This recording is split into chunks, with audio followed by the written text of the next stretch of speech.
श्री शिवाय नमस्तुभ्यं भक्तों, जय श्री कृष्णा। स्वागत है आप सबका हमारे YouTube चैनल प्रियंका शास्त्र ज्ञान में। भगवान भोलेनाथ की कृपा हम सब पर सदैव बनी रहे। भक्तों, आज के वीडियो में आप सुनेंगे सभी मनोकामनाओं को पूर्ण करने वाली बृहस्पति देव विष्णु भगवान की व्रत कथा, बृहस्पति देव की आरती, श्री बृहस्पतिवार व्रत कथा। प्रेम से श्रवण करें भक्तों। लक्ष्मी नारायण भगवान की जय। भारतवर्ष में एक प्रतापी और दानी राजा राज करता था। वह नित्य गरीबों और ब्राह्मणों की सहायता करता था। यह बात उसकी रानी को बिल्कुल अच्छी नहीं लगती। वह ना ही गरीबों को दान देती, ना ही भगवान का पूजन करती और राजा को भी दान देने से मना किया करती। एक दिन राजा शिकार खेलने वन को गए हुए थे तो रानी महल में अकेली थी। उसी समय बृहस्पति देव साधु वेश में राजा के महल में भिक्षा मांगने के लिए आए और भिक्षा मांगी। रानी ने भिक्षा देने से इनकार किया। कहा, हे साधु महाराज, मैं तो इस दान और पुण्य से तंग आ गई हूँ। मेरा पति सारा धन लुटाते रहते। मेरी ऐसी इच्छा है कि हमारा समस्त धन नष्ट हो जाए, फिर न रहेगा बांस, न बजेगी बांसुरी। साधु ने कहा, देवी तुम तो बड़ी विचित्र हो। धन संतान तो सभी चाहते, पुत्र और लक्ष्मी तो पापी के घर भी होने चाहिए। यदि तुम्हारे पास अधिक धन है तो भूखों को भोजन दो, प्यासों के लिए प्याऊ बनवाओ, मुसाफिरों के लिए धर्मशालाएं खुलवाओ। जो निर्धन अपनी कुंवारी कन्या का विवाह नहीं करा सकते उनका ब्याह करा दो। ऐसे और भी कई काम है जिनको करने से तुम्हारा यश लोक और परलोक में फैलेगा। परंतु रानी पर उपदेश का कोई प्रभाव न पड़ा। वह बोली, महाराज आप मुझे कुछ भी न समझाए। मैं ऐसा धन नहीं चाहती जो हर जगह बांटती फिरूं। साधु ने उत्तर दिया, यदि तुम्हारी ऐसी इच्छा है तो तथास्तु। तुम ऐसा करना कि बृहस्पतिवार को घर लीपकर पीली मिट्टी से अपना सिर धोकर स्नान करना, भट्टी चढ़ाकर कपड़े धोना। ऐसा करने से तुम्हारा सारा धन नष्ट हो जाएगा। इतना कहकर साधु महाराज वहां से अंतर ध्यान हो गए। साधु के अनुसार कई बातों को पूरा करते रानी को केवल 3 बृहस्पतिवार बीते थे कि उसकी समस्त धन संपत्ति नष्ट हो गई। भोजन के लिए राजा का परिवार तरसने लगा। तब एक दिन राजा ने रानी से कहा, हे रानी तुम यहीं रहो, मैं दूसरे देश को जाता हूँ, क्योंकि यहाँ पर तो सभी लोग मुझे जानते, इसलिए मैं कोई छोटा कार्य नहीं कर सकता। ऐसा कहकर राजा परदेश चला गया। वहां वह जंगल से लकड़ी काट कर लाता, शहर में बेचता। इस तरह वह अपना जीवन व्यतीत करने लगा था। राजा के परदेश जाते ही राजा, रानी और दासी दुखी रहने लगी। एक बार जब रानी और दासी को 7 दिन तक बिना भोजन के रहना पड़ा तो रानी ने अपनी दासी से कहा, हे दासी, पास ही के नगर में मेरी बहन रहती है, वह बड़ी धनवान है, तो उसके पास जा और कुछ ले आ ताकि थोड़ी बहुत गुजर बसर हो जाए। दासी रानी की बहन के पास गई। उस दिन गुरुवार था और रानी की बहन ने उस समय बृहस्पतिवार व्रत की कथा सुन रही थी। दासी ने रानी की बहन को अपनी रानी का संदेश दिया, लेकिन रानी की बड़ी बहन ने कोई उत्तर नहीं दिया। जब दासी को रानी की बहन से कोई उत्तर नहीं मिला तो वह बड़ी दुखी हुई और क्रोध भी आया उसे। दासी ने वापस आकर रानी को सारी बात बता दी। सुनकर रानी ने अपने भाग्य को कोसा। उधर रानी की बहन ने सोचा कि मेरी बहन की दासी आई थी, परंतु उससे नहीं बोली, इसलिए बहुत दुखी हुई होगी। कथा सुनकर पूजा समाप्त करके अपनी बहन के घर आई और कहने लगी, हे बहन, मैं बृहस्पतिवार का व्रत कर रही थी। तुम्हारी दासी मेरे घर आई थी, परंतु जब तक कथा होती तब तक ना उठते ना ही बोलते, इसलिए मैं नहीं बोली। कहो दासी क्यों गई थी? रानी बोली, बहन तुमसे क्या छिपाऊं, हमारे घर में खाने तक को अनाज नहीं था। ऐसा कहते कहते रानी की आंखें भर आईं। उसने दासी समेत पिछले 7 दिनों से भूखे रहने की बात अपनी बहन को विस्तार पूर्वक सुना दी। रानी की बहन बोली, देखो बहन, भगवान बृहस्पति सभी की मनोकामना पूर्ण करते, शायद तुम्हारे घर में अनाज रखा हो। पहले तो रानी को विश्वास नहीं हुआ, पर बहन के आग्रह करने पर उसने अपनी दासी को अंदर भेजा तो सचमुच अनाज से भरा उसे एक घड़ा मिल गया। यह देखकर दासी को बड़ी हैरानी हुई। दासी रानी से कहने लगी, हे रानी, जब हमको भोजन नहीं मिलता तो हम व्रत ही तो करते, इसलिए क्यों न इनसे व्रत और कथा की विधि पूछ ली जाए ताकि हम भी व्रत कर सकें। तब रानी ने अपनी बहन से बृहस्पतिवार व्रत के बारे में पूछा। रानी की बहन ने बताया, बृहस्पतिवार के व्रत में चने की दाल, मुनक्का से विष्णु भगवान का केले की जड़ें पूजन करें, दीपक जलाएं, घी का व्रत कथा सुने, पीला भोजन ही करें, इससे बृहस्पति देव प्रसन्न होते। व्रत और पूजन विधि बताकर रानी की बहन अपने घर को लौट गई। 7 दिन के बाद जब गुरुवार आया तो रानी उदासी ने व्रत रखा। गुड़साले जाकर चना गुड़ लेकर आई, फिर उससे केले के जड़ विष्णु भगवान का पूजन किया। पीला भोजन कहाँ से आए, इस बात को लेकर दोनों बहुत दुखी थी। चूंकि उन्होंने व्रत रखा था इसलिए बृहस्पति उनसे प्रसन्न थे। वे एक साधारण व्यक्ति का रूप धारण कर 2 थालों में सुंदर पीला भोजन दासी को दे गए। भोजन पाकर दासी बड़ी प्रसन्न हुई और रानी के साथ मिलकर भोजन ग्रहण किया। इसके बाद वे सभी गुरुवार को व्रत और पूजन करने लगी। बृहस्पति भगवान के पास उनके पास फिर से धन संपत्ति आ गई, परंतु रानी फिर से पहले की तरह आलस करने लगी। तब दासी बोली, देखो रानी, तुम पहले भी इस प्रकार आलस करती, तुम्हें धन रखने में कष्ट होता था, इस कारण सभी धन नष्ट हो गया, और अब जब भगवान बृहस्पति के पास से धन मिला तो तुम फिर से आलस करती हो। रानी को समझाती हुई दासी कहती है कि बड़ी मुसीबतों के बाद हमने यह धन पाया, इसलिए हमें दान पुण्य करना चाहिए, भूखे मनुष्य को भोजन कराना चाहिए, धन को शुभ कार्य में खर्च करना चाहिए, जिससे तुम्हारे कुल का यश बढ़ेगा, स्वर्ग की प्राप्ति होगी, पितृ भी प्रसन्न होंगे। दासी की बात मानकर रानी अपना धन शुभ कार्यों में खर्च करने लगी, जिससे पूरे नगर में उसका यश फैलने लगा। भक्तों, बृहस्पतिवार व्रत कथा के बाद श्रद्धा के साथ आरती करनी चाहिए। इसके बाद प्रसाद बांटकर उसे ग्रहण करना चाहिए, तभी बृहस्पतिवार व्रत का पूर्ण फल प्राप्त होता है। एक दिन राजा दुखी होकर जंगल में एक पेड़ के नीचे आसन जमाकर बैठ गया। वह अपनी दशा को याद करके व्याकुल होने लगा। बृहस्पतिवार का दिन था। एकाएक उसने देखा कि निर्जन वन में एक साधु प्रकट हुए। साधु वेश में स्वयं बृहस्पति देवता थे।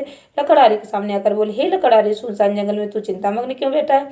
लकड़हारे ने दोनों हाथ जोड़कर प्रणाम किया और उत्तर दिया, महात्मा जी, आप तो सब कुछ जानते हैं, मैं आपसे क्या कहूँ? यह कहकर रोने लगा और साधु को अपनी आत्मकथा सुनाई।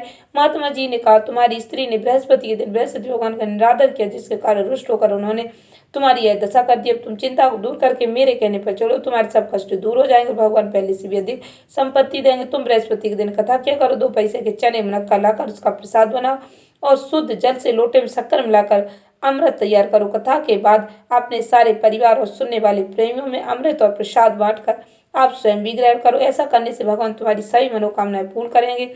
साधु के ऐसे वचन सुनकर लकड़हारा बोला, हे प्रभु, मुझे लकड़ी बेचकर इतना पैसा नहीं मिलता जिससे भोजन के बाद कुछ बचा सकूं। मैंने रात में अपनी स्त्री को व्याकुल देखा, मेरे पास कुछ भी नहीं जिससे मैं उसकी खबर मंगा सकूं। साधु ने कहा, हे लकड़हारे, तुम किसी बात की चिंता मत करो। बृहस्पति के दिन तुम रोजाना की तरह लकड़ियां लेकर शहर को जाओ। तुमको रोज दुगना धन प्राप्त होगा, जिससे तुम भली भांति भोजन कर लोगे। बृहस्पति देव की पूजा का सामान भी आ जाएगा। इतना कहकर साधु अंतर ध्यान हो गए। धीरे धीरे समय व्यतीत होने पर फिर बृहस्पतिवार का दिन आया। लकड़हारा जंगल से लकड़ी काटकर किसी शहर में बेचने गए। उसे उस दिन और दिन से अधिक पैसा मिला। राजा ने चना गुड़ा दिलाकर गुरुवार का व्रत किया। उस दिन से उसके सभी कलेश दूर हुए। परंतु जब दोबारा गुरुवार का दिन आया तो बृहस्पतिवार का व्रत करना भूल गया। इस कारण बृहस्पति भगवान नाराज हो गए। उस दिन उस नगर के राजा ने विशाल यज्ञ का आयोजन किया। शहर में यह घोषणा करा दी, कोई मनुष्य अपने घर में भोजन न बनाए, न आग जलाए। समस्त जनता मेरे यहाँ भोजन करने आए। इस आज्ञा को जो न मानेगा उसे फांसी की सजा दी जाएगी। इस तरह की घोषणा संपूर्ण नगर में करवा दी गई। राजा के अनुसार शहर के सभी लोग भोजन करने गए, लेकिन लकड़हारा कुछ देर से पहुंचे, इसलिए राजा उसको अपने साथ घर ले गए और ले जाकर भोजन करा रहे थे। तो रानी की दृष्टि उस खूंटी पर पड़ी जिस पर उसका हाथ लटका हुआ था। वह वहां पर दिखाई नहीं दिया। रानी ने निश्चय किया कि मेरा हार इस मनुष्य ने ही चुरा लिया। उसी समय सिपाहियों को बुलाकर उसको कारागार में डलवा दिया। जब लकड़हारा कारागार में पड़ेगा और दुखी होकर विचार करने लगा कि न जाने कौन से पूर्व जन्म के कर्म से मुझे यह दुख प्राप्त हुआ, और उसी साधु को याद करने लगा जो उसी जंगल में मिला था। उसी समय तत्काल बृहस्पति साधु के रूप में प्रकट हुए और उसकी दशा को देखकर कहने लगे, अरे मूर्ख, तूने बृहस्पति देव की कथा नहीं करी, इसी कारण तुझे यह दुख प्राप्त हुआ। आप चिंता मत कर। बृहस्पतिवार के दिन कारागार के दरवाजे पर 4 पैसे पड़े मिलेंगे, उनसे तू बृहस्पति देव की पूजा करना तो तुम्हारे सभी कष्ट दूर हो जाएंगे। बृहस्पति के दिन उसे 4 पैसे मिले। लकड़हारे ने कथा कही। उसी रात्रि को बृहस्पति देव ने उस नगर के राजा को स्वप्न कहा, हे राजा, तुमने जिस आदमी को कारागार में बंद कर दिया निर्दोष है, वह राजा उसे छोड़ देना। रानी कहा, उसी खूंटी पर लटका, अगर तू ऐसा नहीं करेगा तो मैं तेरे राज को नष्ट कर दूंगा। इस तरह रात्रि के स्वप्न को देखकर राजा प्रातः काल उठा और खूंटी पर हाल देखकर लकड़हारे को बुलाकर क्षमा मांगी। लकड़हारे को योग सुंदर वस्त्र आभूषण देकर विदा कर दिया। बृहस्पति देव के अनुसार लकड़हारा अपने नगर को चल दिया। राजा जब अपने नगर के निकट पहुंचा तो उसे बड़ा आश्चर्य हुआ। नगर में पहले से अधिक बाग, तालाब, कुएं, बहुत सी धर्मशाला, मंदिर आदि बन गए। राजा ने पूछा, किसका बाग और धर्मशाला? तब नगर के सब लोग कहने लगे, सब रानी और वादी के। तो राजा को आश्चर्य हुआ और गुस्सा भी आया। जब रानी ने खबर सुनी कि राजा आ रहे तो उन्होंने अपनी बांदी से कहा कि दासी देख, राजा को कितनी बुरी हालत में छोड़ गए थे, हमारी ऐसी हालत देखकर लौट न जाए, इसलिए तू दरवाजे पर खड़ी हो जा। आज्ञा अनुसार दासी दरवाजे पर खड़ी हुई। राजा आए तो उन्हें अपने साथ लेवा लाई। तब राजा ने क्रोध करके अपनी रानी से पूछा, क्या धन तुम्हें कैसे प्राप्त हुआ? तब उन्होंने कहा, सब धन बृहस्पति देव के व्रत के प्रभाव से प्राप्त हुआ है। राजा ने निश्चय किया कि 7 रोज बाद तो सभी बृहस्पति देव का पूजन करते, परंतु मैं प्रतिदिन दिन में 3 बार कहानी तथा रोज व्रत किया करूंगा। अब हर समय राजा के दुपट्टे में चने की दाल बंधी रहती। दिन में 3 बार कहानी कहता। एक रोज राजा ने विचार किया कि चलो अपनी बहन के यहाँ हो आए।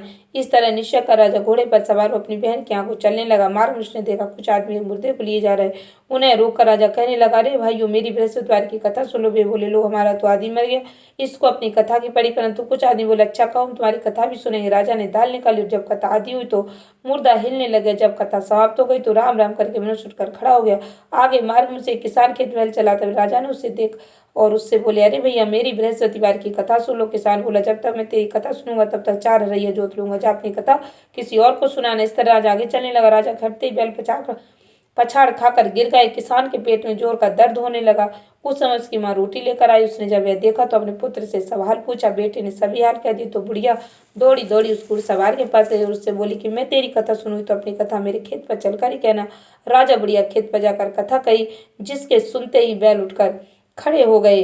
किसान के पेट का दर्द भी बंद हो गया। राजा अपनी बहन के घर पहुंचा। बहन ने भाई खूब मेहमानी की। दूसरी रोज प्रातःकाल राजा जागा तो वह देखने लगा कि सब लोग भोजन कर रहे। राजा ने अपनी बहन से कहा, ऐसा कोई मनुष्य नहीं जिसने भोजन नहीं किया। मेरी बेसुधार की कथा सुन ले। बहन बोली, हे भैया, देश ही ऐसा है, पहले यहाँ लोग भोजन करते, बाद में अन्य काम करते। अगर कोई पड़ोस में हो तो देखा हूँ। ऐसा कहकर देखने चली गई, परंतु उसे कोई भी ऐसा व्यक्ति नहीं मिला जिसने भोजन नहीं किया। तो एक कुमार के घर गई जिसका लड़का बीमार था। उससे मालूम हुआ कि उनके यहाँ 3 रोज से किसी ने भोजन नहीं किया। रानी ने अपने भाई की कथा सुनने के लिए कुमार से कहा, तो वह तैयार हो गया। राजा ने जाकर वैश्वद्वार की कथा कही, जिसको सुनकर उसका लड़का ठीक हो गया। अब तो राजा की प्रशंसा होने लगी। एक रोज राजा ने अपनी बहन से कहा, हे बहन, हम अपने घर को जाएंगे, तुम भी तैयार हो जाओ। राजा की बहन ने अपनी सास से कहा। सास ने कहा, चली जा, परंतु अपने लड़कों को मत ले जाना, क्योंकि तेरे भाई के कोई औलाद नहीं है। बहन ने अपने भैया से कहा, हे भैया, मैं तो चलूंगी, पर कोई बालक नहीं जाएगा। राजा बोला, जब कोई बालक नहीं चलेगा तो तुम ही क्या करोगी। बड़े दुखी मन से राजा अपने नगर को लौटाए। राजा ने अपनी रानी से कहा, हम निर्वंशी, हमारा मुंह देखने का धर्म नहीं और कुछ भोजन आदि नहीं किया। तब रानी बोली, हे प्रभु, बृहस्पति देव ने हमें सब कुछ दिया और हमें औलाद अवश्य देंगे।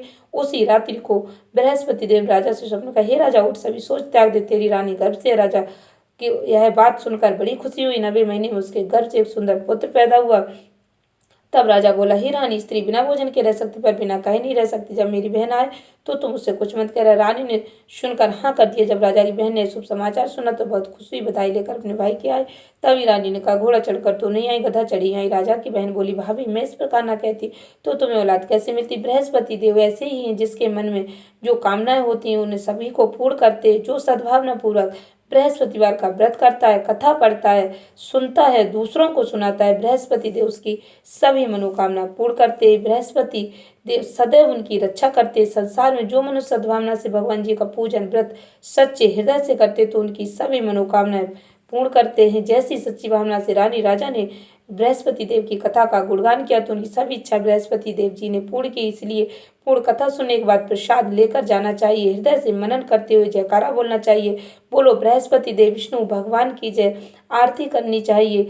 बृहस्पति देव की कथा, प्राचीन काल में ब्राह्मण रहता था, वह बहुत निर्धन था, उसको कोई संतान नहीं थी। उसकी स्त्री बहुत मलिनता के साथ रहती थी, स्नान न करती, किसी देवता का पूजन न करती। इससे ब्राह्मण देवता बड़े दुखी थे, बेचारे बहुत कुछ कहते, किंतु उसका कुछ परिणाम नहीं निकला। भगवान की कृपा से ब्राह्मण की स्त्री के कन्या रूपी रत्न पैदा हुआ। कन्या बड़ी होने पर प्रातः स्नान करके विष्णु भगवान का जाप बृहस्पति बार का व्रत करने लगे। अपने पूजन पाठ को समाप्त करके विद्यालय जाती तो अपनी मुट्ठी में जो भर के ले जाती, पाठशाला के मार्ग में डालती जाता। वे जो सड़के हो जाती, लौटते समय उनको बीन कर घर ले आती थी।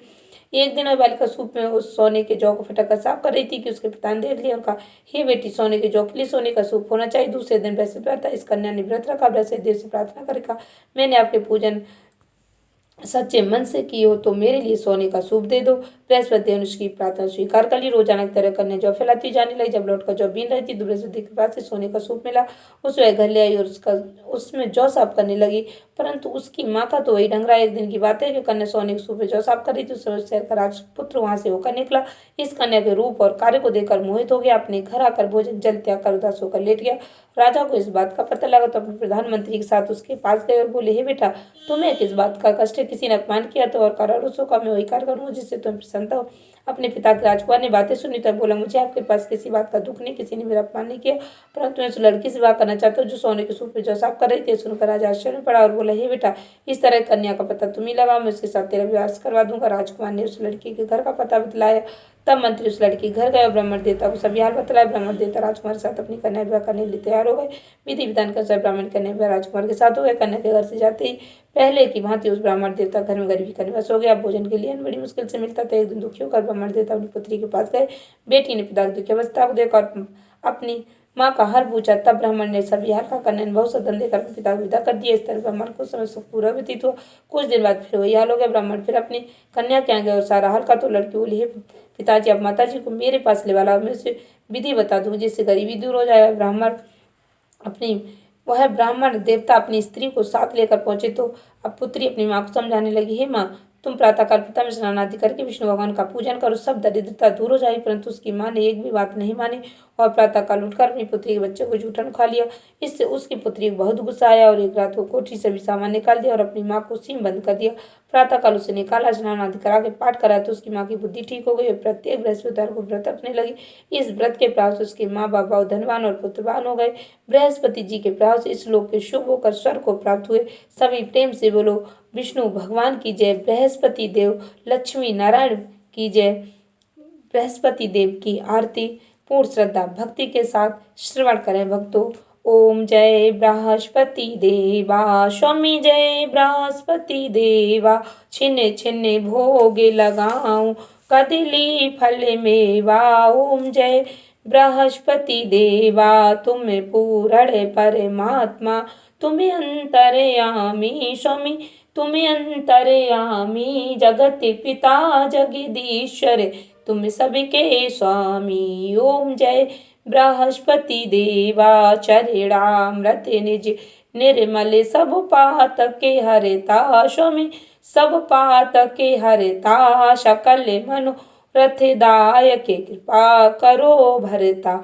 ओम जय बृहस्पति देवा, तन मन धन अर्पण कर, जो जन शरण पड़े प्रभु, जो जन शरण पड़े प्रभु, प्रकट तब हो करे आ करे द्वार खड़े। ओम जय बृहस्पति देवा, दीन दयाल दयानिधि, भक्तन हितकारी स्वामी, भक्तन हितकारी, पाप दोष सब हरता, भवबंधन हारी। ओम जय बृहस्पति देवा, सकल मनोरथदायक, सब संशय हारो स्वामी, सब संशय हारो, विषय विकार मिटाओ, संतन सुखकारी। ओम जय बृहस्पति देवा, जो कोई आरती बृहस्पति देव की प्रेम सहित गावे स्वामी, प्रेम सहित गावे,